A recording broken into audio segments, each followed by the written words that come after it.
কৃতি সন্তান আব্দুল হামিদ।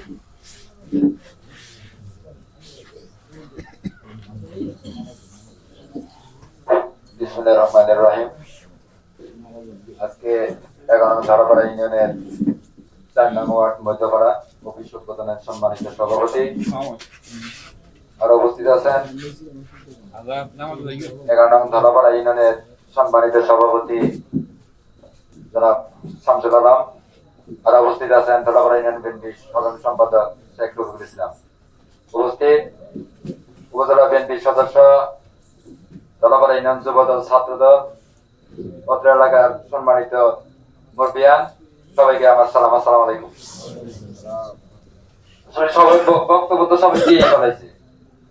এখন ঘটনা হয়েছে যে আমরা 37 বছর জননেতা জনাব লুৎফর রহমান আজাদ সাহেবের সাথে রাজনীতি করছি, দীর্ঘ 17 বছর।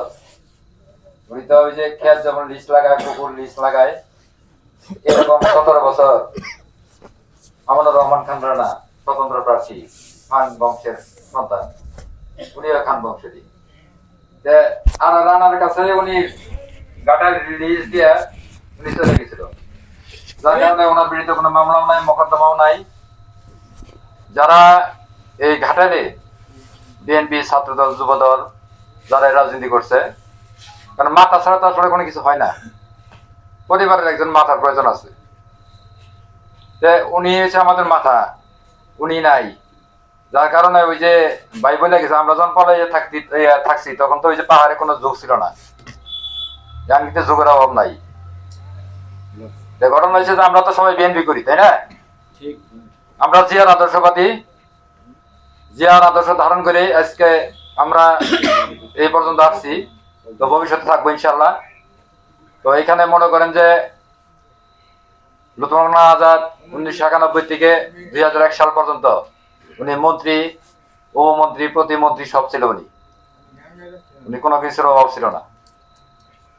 ওনারে দল যা দিছে, দলে যা দিছে উনি দলের কোনো কিছু দিতে পারে নাই। এখন দল যেহেতু তারা নমিনেশন দেয় নাই, দল যারা পছন্দ করছে, কারণ আমি এলাকায় রাজনীতি করি, মানে আমার পিছের লোকজন নাই, আমি যদি কোনো প্রোগ্রামে না যাই, আমি যদি কোথাও নাও যাই, দল তো আমার পছন্দ করবো না। এইখানে লুৎফর রহমান আজাদ উনি তো কোনো প্রোগ্রামে যাই নাই, ওই যে উনি লিজ দিয়ে চলে গেছিল। টাঙ্গাইলে একটা প্রোগ্রাম হয়েছিল বিএনপির মহাসচিব, উনি নিজে আসছিল, ওই প্রোগ্রামে উনি যায় নাই।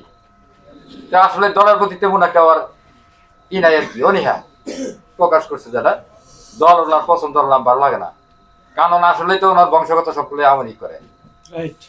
উনি তো শুধুমাত্র 1991 সালে যখন বাংলাদেশে অবস্থান করছে, তখনই মনে করেন যে ধানের শীষের প্রতীক দেওয়া ওনারে নির্বাচন করেছিল। উনি যদি ধানের শীষ প্রতীক না নিয়ে অন্য কিছু প্রতীক নিতে, তারা কিন্তু পাশ করতে পারতো না। 1991-তে যদি ধানের শীষ না দিত, তাহলে উনি পাস করতে পারতো না।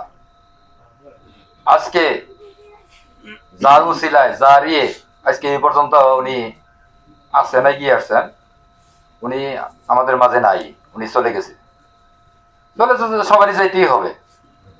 তবে উনি মানে সর্বশেষ নমিনেশনটা আমাদের নেত্রী উনি দিয়ে গেছে নিজেই। ফেরানো তো সবাই ছিলেন, এই ফেরানোর চাইতেও খারাপ। ফেরানো তো হিসাব কিতাব করে এটা চলছে, ওর ভিতরে কোনো হিসাব কিতাব নাই। ওনার বিবেক বলতে কোনো কিছু নাই। যদি থাকতো, কারণ হচ্ছে যে 1991 থেকে 2001 সাল পর্যন্ত দল আমার যা দিছে আমি তার দিতে পারি নাই। এখন ভবিষ্যতে দল ক্ষমতা ইনশাল্লাহ যাবো। আমি যদি নমিনেশন যেহেতু আমার দেয় নাই, পছন্দ করে না, আমি রাজপথে থাকছি মানে 17 বছর নাই। এই 17 বছর অ্যাডভোকেট এস এম ওবায়দুল হক নাসির ভাই রাজপথে যেভাবে থাকছে উনি, যার কারণে তারেক রহমানের চোখে পড়ে গেছে। চোখে পড়ছে বিদায়ী উনি বলছে রাজপথে যারা ছিল, যারা ত্যাগী, তাদেরকে আমি মাঠ দেখতে চাই। ইয়ং বয়স, আমি বুড়ে হয়ে গেছি, হাঁটতে পারি না, চলতে পারি না। 2 দিন পরে কুল্লু নাফসিন যায়িকাতুল মউত, ইন্না লিল্লাহি ওয়া ইন্না ইলাইহি রাজিউন। তার আগে ভালো একটা লোক এই ঘাটালের বুকে আল্লাহ তাআলা মিলে দিছে। ঠিক তো এখন আমার কথা হচ্ছে যে আমরা তো সবাই বিএনপি করি নাকি? আমরা কি জিয়ার দল করি না? আমরা কি কোনো ব্যক্তির রাজনীতি করি? আমরা কার দল করি? জিয়া রহমানের। তো জিয়া রহমানের আদর্শ যদি আমরা ধারণ করে থাকি তাহলে আমাদের উচিত কি ধানের শীষে নির্বাচন করা। উনি তো আসলে দল করেন এখন। দলের কমান হাই কমান যদি না মানে দলের থেকে বহিষ্কার। দলের থেকে বহিষ্কার অর্থ কি? নিষিদ্ধ দল। মোটর সাইকেল অ্যাক্সিডেন্ট যে কোনো সময় হইতে পারে, হইতে পারে না? অ্যাক্সিডেন্ট হয় না মোটর সাইকেল? নতুন নতুন মোটর সাইকেল অ্যাক্সিডেন্ট হয়ে যায়, ব্যাংকে সুরা সুলমান হয়ে যাইতেছে। ইনশাল্লাহ দোয়া করবে মোটর সাইকেল ইনশাল্লাহ ওইরকম অ্যাক্সিডেন্ট হয়ে সামনের চাকাতে ধরেছেন বাম্পার টাম্পার যা আছে সব উল্টা মুল্টা একবার পাক উঠে যাবো। ওই খাইটা মার্কা নির্বাচন এই এলাকায় হবো না। এলাকা নির্বাচন একটাই, ধানের শীষ। ধানের শীষের বাইরে কোনো নির্বাচন এই গ্যাঙ্গের হবে না। ঠিক আছে তো? ইনশাল্লাহ সবাই আত্মীয় শপথ করতে আন্তবে। ইনশাল্লাহ ধানের শীষের বাইরে কোনো আলাপ চলবে না। যদি কেউ কোনো বাধা সৃষ্টি করে, আমি শুনছি এই এলাকায় নাকি কেউ হয়তো অনেকে একটু বাধা এটা বেড়া করে আর কি। ছাগল যাবো যে ক্ষেতের মধ্যে নামলে একটু ই করে না, এরকম 2-3টা ছাগলের বাচ্চা আছে। তবে হুঁশিয়ার করে দিই, আমি কিন্তু গাঙ্গারে বলাহানি।